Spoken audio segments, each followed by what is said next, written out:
Chapter 10, Dribble. I will never forget Friday, May 10th. It was the most important day of my life. It didn't start out that way. It started out ordinary.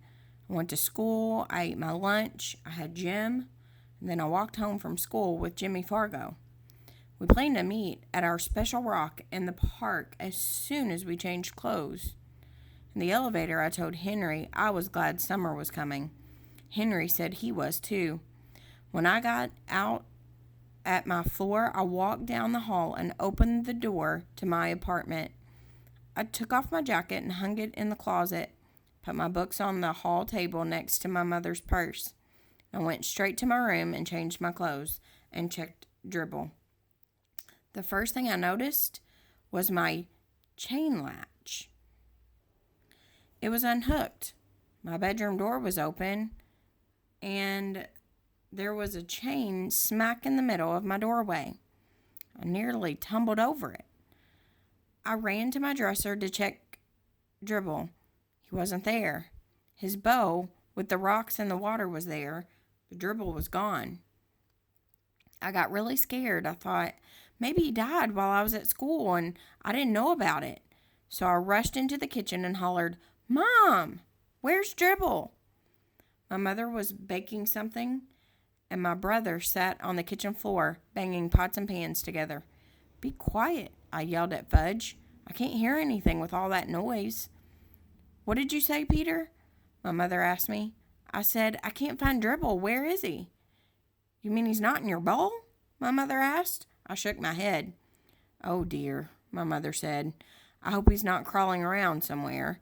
You know, I don't like the way he smells. And I'm going to have to look in the bedrooms. You check in here, Peter." My mother hurried. I looked at my brother. He was smiling.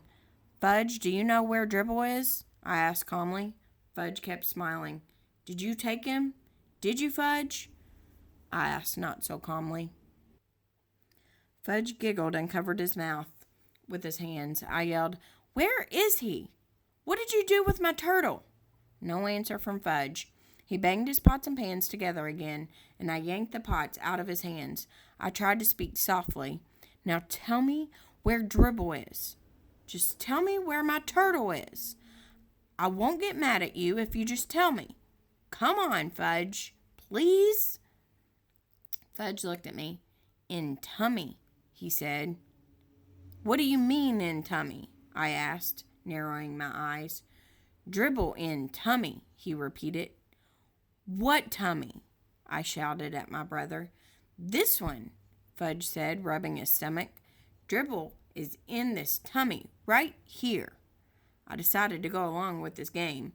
"Okay, how did he get in there, Fudge?" I asked. Fudge stood up. He jumped up and down and sang out, "I ate him! I ate him! Ate him!" Then he ran out of the room. My mother came back into the kitchen. "Well, I just can't find him anywhere," she said. "I looked in all the dresser drawers and the bathroom cabinets and the shower and the tub and—" "Mom," I said, shaking my head. "How could you?" "How could I what, Peter?" Mom asked. "How could you let him do it?" "Let who do what, Peter?" Mom asked. "Let Fudge eat Dribble," I screamed. My mother started to mix whatever she was baking. "Don't be silly, Peter," she said. "Dribble is a turtle." "He ate Dribble," I insisted. "Peter Warren Hatcher, stop saying that," Mom hollered. "Well, ask him. Go ahead and ask him," I told her. Fudge was standing in the kitchen doorway with a big grin on his face. My mother picked him up and patted his head. "Fudgy," she said to him, "tell Mommy where Brother's turtle is." "In tummy," Fudge said. "What tummy?" Mom asked. "Mine," Fudge laughed. My mother put Fudge down on the kitchen floor where he could get away from her. On the counter where he couldn't get away from her. "Oh, you're fooling Mommy, right?" "No fool," Fudge said. My mother turned very pale. "You really ate your brother's turtle?" A big smile from Fudge. "You mean that you put him in your mouth and chewed him up, like this?" Mom made believe that she was chewing. No, Fudge said. A smile of relief crossed my mother's face. Of course you didn't. It's just a joke. She put Fudge down on the floor and gave me a look. Fudge babbled. No chew, no chew. Gulp, gulp, all gone, Turtle. Down Fudge's tummy. Me and my mother stared at Fudge. You didn't, Mom said. Did so, Fudge said. No, Mom shouted. Yes, Fudge shouted back. Yes, Mom asked weakly, holding onto a chair with both hands. Yes, Fudge beamed. My mother moaned and picked up my brother. Oh no, my angel, my precious little baby. Oh no! My mother didn't stop to think about my turtle. She didn't even give Dribble a thought. She didn't even stop and wonder how my turtle liked being swallowed by my brother. She ran to the phone with Fudge tucked under one arm, and I followed. Mom dialed the operator and cried, Oh, help! This is an emergency. My baby ate a turtle. Stop that laughing, my mother told the operator. Send an ambulance right away, 25 West 68th Street. Mom hung up. She didn't look too well. Tears were running down her face. She put Fudge down on the floor. Couldn't understand why she was so upset that Fudge seemed just fine. Help me, Peter, Mom begged. Get me blankets. Ran into my brother's room, and I grabbed 2 blankets from Fudge's bed. He was following me around with that silly grin on his face. I felt like giving him a pinch. How could you stand there looking so happy when he had my turtle inside of him? I delivered the blankets to my mother. She wrapped Fudge up in them and ran to the front door. I followed and grabbed her purse from the hall table. Figured she'd be glad I thought of that. Out in the hall, I pressed the elevator buzzer. We had to wait a few minutes. Mom paced up and down in the front of the elevator. Fudge was cradled in her arms. He sucked his finger and made a slurping noise like I like. But all I could think about was Dribble. Finally, the elevator got to our floor, and there were 3 people in it besides Henry. This was an emergency, Mom wailed. The ambulance is waiting downstairs. Please hurry. Yes, Miss Hatcher, of course, Henry said. I'll just run her down just as fast as I can. No other stops. Someone poked me in the back, and I turned around. It was Miss Rudder. What's the matter? She whispered. It's my brother, I whispered back. He ate my turtle. Miss Rudder whispered that to the man next to her, and he whispered it to the lady next to him, who whispered it to Henry. I faced front and pretended I didn't hear anything. My mother turned around with Fudge in her arms and said, That's not funny. Not funny at all. But Fudge said, Funny, funny, funny, Fudgy. Everybody laughed, and everybody except my mother. The elevator door opened. 2 men dressed in white were waiting with a stretcher. This is my baby. One of them asked. Yes, it is, sir, Mom sobbed. Don't worry, lady. We'll be at the hospital in no time. Come, Peter, my mother said, tugging at my sleeve. We're going to ride in the ambulance with Fudge. My mother and I climbed into the back of the blue ambulance. I was never in one before. It was neat. Fudge kneeled on a cot and peered out through the window. He waved at the crowd of people that had gathered on the sidewalk. One of the attendants sat in the back with us. The other one was driving. What seems to be the trouble, lady? The attendant asked. This kid looks pretty healthy to me. He swallowed a turtle, my mother whispered. He did what? The attendant asked. Ate my turtle. That's what, I told him. My mother covered her face with her hanky and started to cry again. Hey, Joe, the attendant called to the driver. Make it snappy. This one swallowed a turtle. That's not funny, Mom insisted. I didn't think so either, considering it was my turtle. We arrived at the back door of the hospital. Fudge was whisked away by 2 nurses. My mother ran after him. You wait here, young man, another nurse called to me, pointing to a bench. I sat down on the hard wooden bench. I didn't have anything to do. There weren't any books or magazines spread out, like when you go to the doctor's office. So I watched the clock and read all the signs on the walls. I found out that I was in the emergency section of the hospital. After a while, the nurse came back. She gave me some paper and crayons. Here you are. Be a good boy and draw some pictures. Your mother will be out soon. I wondered if she knew about Dribble, and that's why she was trying to be so nice to me. I didn't feel like drawing any pictures. I wondered what they were doing to Fudge in there. Maybe he wasn't such a bad little guy after all. I remembered that Jimmy Fargo's little cousin once swallowed the most valuable rock from Jimmy's collection, and my mother told me that when I was a little kid, I'd swallowed a quarter. Still, a quarter's not like a whole turtle. I watched the clock on the wall for an hour and 10 minutes, and then a door opened and my mother stepped out with Dr. Cone. I was surprised to see him. I didn't know that he worked in the hospital. "Hello, Peter," he said. "Hello, Dr. Cone. Did you get my turtle?" "Not yet, Peter," he said, "but I do have something to show you. Here's an x-ray of your brother." I studied the x-rays as Dr. Cone pointed things out to me. "You see," he said, "there's your turtle, right there." I looked hard. "Will Dribble be in there forever?" I asked. "No, definitely not. We'll get him out. We gave Fudge some medicine already. That should do the trick nicely."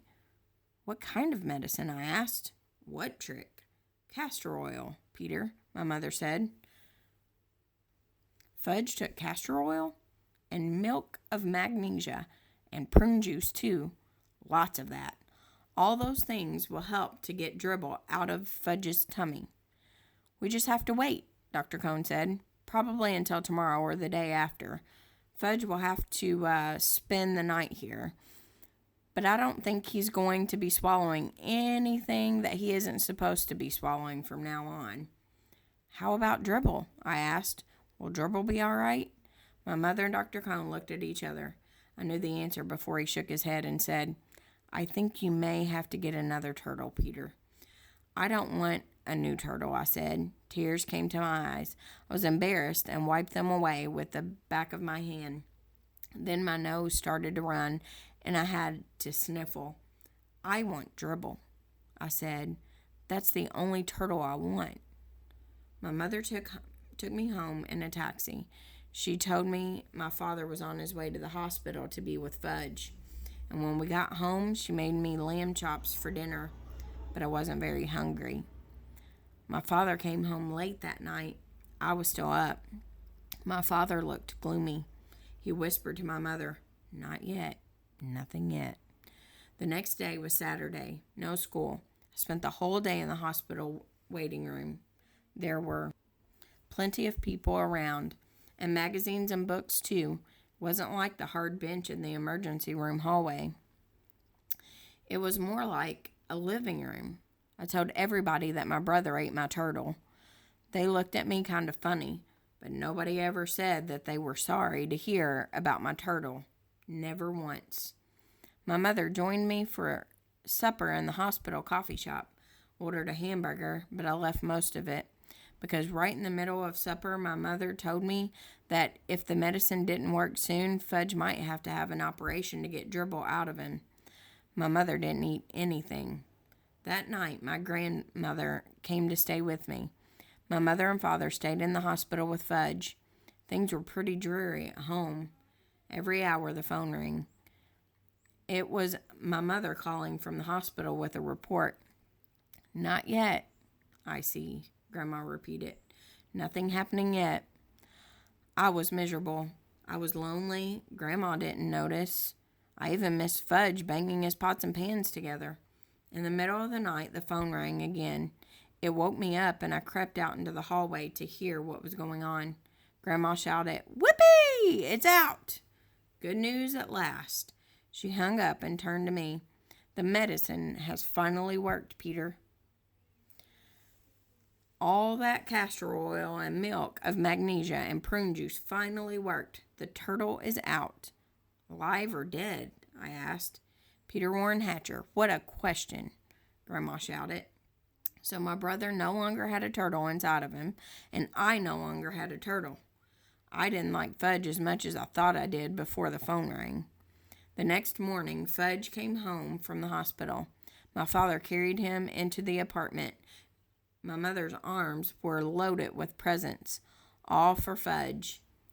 My mother put the presents down and kissed him. She said, "Fudgy, you can have anything you want. Anything at all? Mommy's so happy her baby's all better." It was disgusting. Presents and kisses and attention for Fudge. I couldn't even look at him. He was having fun. He probably wasn't even sorry that he ate my turtle. That night, my father came home with the biggest box of all. It wasn't wrapped up or anything, but I knew it was another present. I turned away from my father. "Peter," he said, "this box is a surprise for you." "Well, I don't want another turtle," I said. "Don't think that you can make me feel better with another turtle, because you can't." "Who said anything about a turtle, son?" Dad asked. "You see, Peter, your mother and I think that you've been a good sport about the whole situation. After all, Dribble was your pet." I looked up. Could I be hearing right? Did you really remember about me and Dribble? I put my hand inside of the box and I felt something warm and soft and furry. I knew it was a dog, but I pretended to be surprised when he jumped on my lap and licked me. Fudge cried, "Oh, doggy! See, doggy!" He ran right over and grabbed my dog's tail. "Fudge," my father said, taking him away, "this dog is your brother's dog. Maybe someday you'll have a dog of your own. But this one belongs to Peter. Do you understand?" Fudge nodded. "Peter's dog." "That's right," my father said. "Peter's dog." Then he turned to me, and just to be sure, son, he said, "We got a dog that's going to grow quite big, much too big for your brother to swallow." We all laughed. My dog was neat. I named him Turtle to remind me.